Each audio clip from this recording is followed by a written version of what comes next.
Vous allez voir qu'il en est question dans cette émission, parce que comment ne pas évoquer cette cathédrale que l'on a vue très souvent, et grand bien nous fasse que nous la découvrions sous les caméras de Midi en France. Mais cette cathédrale a été peinte plus de 30 fois, et on va parler de l'école de Rouen, du circuit des impressionnistes. 30 fois par le même peintre. Oui, parce que sinon elle a été peintre des milliers de fois. Mais surtout par Monet. Rouen, qui est une ville qui est blottie au creux de son méandre, enveloppée par cette atmosphère un peu vaporeuse qui fascine les artistes depuis des générations et des générations. Pissarro disait « c'est beau comme Venise », Delacroix s'y imprégnait de l'architecture gothique, Corot, qui était collégien ici, peignait les lumineux panoramas, et puis après Bonington et Turner, c'est Monet qui a décidé de se lancer dans cette peinture de la cathédrale de Notre-Dame. Il a peint comme un acharné. À un moment, il avait 14 toiles sous le coude. Il peignait 14 toiles en même temps parce qu'il voulait absolument saisir tous les instants de la luminosité de la cathédrale. Le résultat est grandiose, il est unique, et dès lors, l'impressionnisme et la Normandie est devenue l'impressionnisme. Un siècle plus tard, c'est comme si rien n'avait changé. La Seine continue de serpenter dans le cœur de Rouen. Ce fleuve qui a tant inspiré les peintres à la fin du XIXe siècle.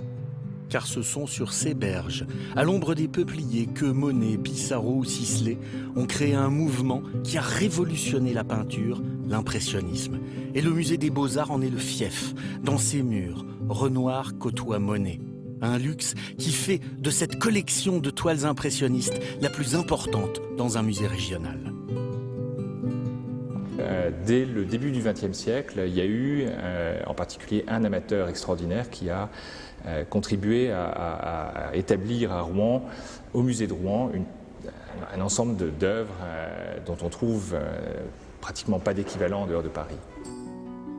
Et c'est toujours avec un certain recueillement que Diederik contemple ses œuvres. Chaque jour, il mesure la chance qu'il a de travailler au contact de tableaux qui ont révolutionné la peinture. Car l'impressionnisme, c'est l'invention de la sensation dans la peinture.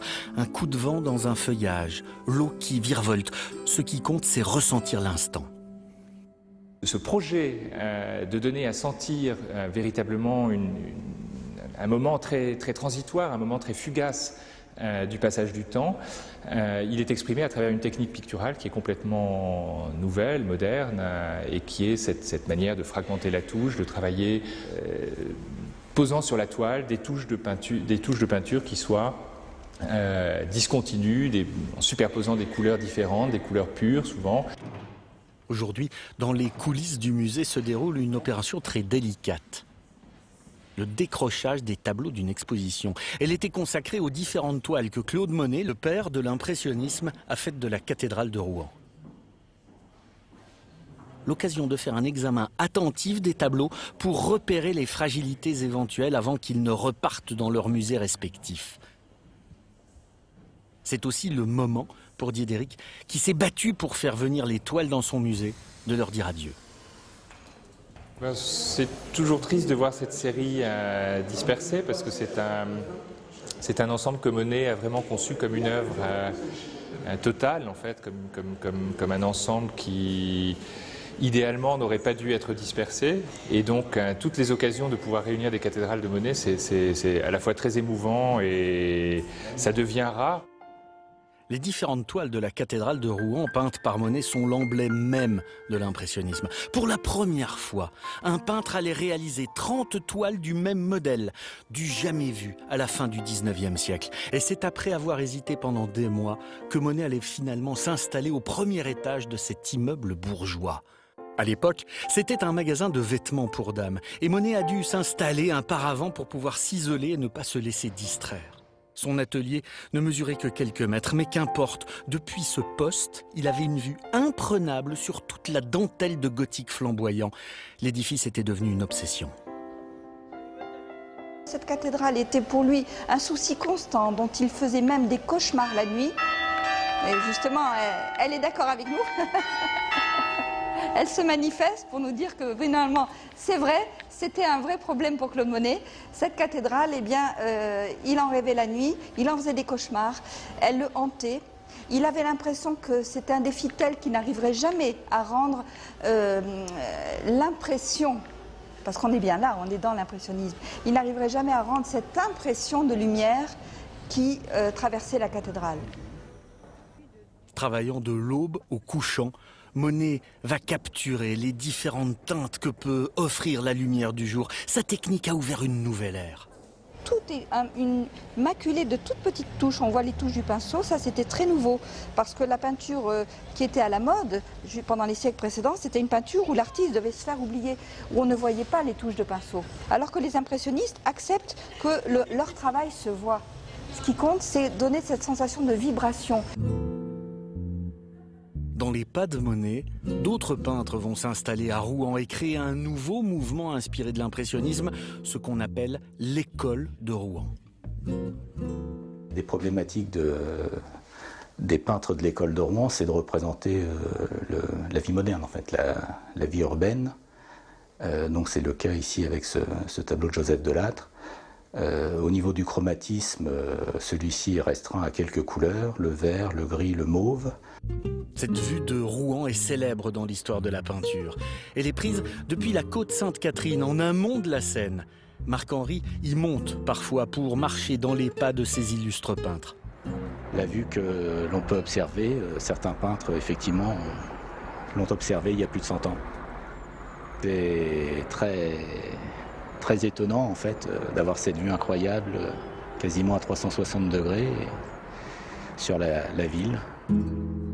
Et encore aujourd'hui, la Seine compte ses fidèles. On retrouve Jean sur le quai du Pré-aux-Loups, à l'endroit exact où peignait Pissarro. Il a déjà peint l'endroit une centaine de fois, mais cherche encore la toile parfaite. On veut toujours faire quelque chose de mieux. On a l'impression qu'on n'a pas atteint ce qu'on... on ne sera jamais à la hauteur de Monet. Hein. Enfin, il faut qu'on soit...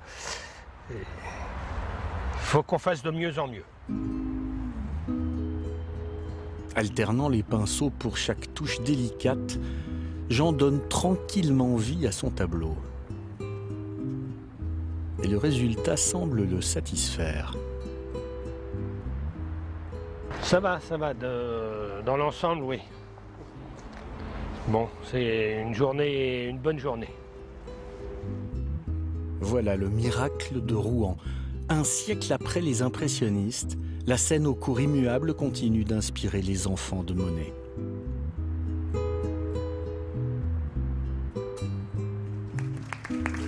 Magnifique reportage. Absolument. Bravo. Et là, nous étions à l'endroit exact où Pissarro peignait, l'endroit exact où Monet a peint cette série de 30, c'est cette fenêtre-là qui est aujourd'hui dans l'Office du tourisme. Il a commencé la première toile, il l'a peinte au coin de la rue du Gros Horloge et il a continué ici, qui était un magasin de lingerie féminine et il avait fallu entourer Monet de paravents pour ne pas qu'il dérange la clientèle de cette lingerie. Et quand on a retrouvé les paravents des années plus tard, on s'était rendu compte que Monet avait fait plein de petits trous dans les paravents parce qu'il était coquin. Monet, la série, absolument, la série, elle a été évidemment terminée à Giverny. Si vous passez par Paris, au musée Marmottan, Impression Soleil Levant, la véritable histoire, c'est une exposition extraordinaire sur l'impressionnisme justement et la naissance de l'impressionnisme. Bravo, merci de ces précisions. Bravo Jean-Seb. Là, vous savez maintenant tout sur l'école de Rouen, sur ce parcours des impressionnistes qu'il y a ici, puis des précisions d'orfèvre là avec le professeur.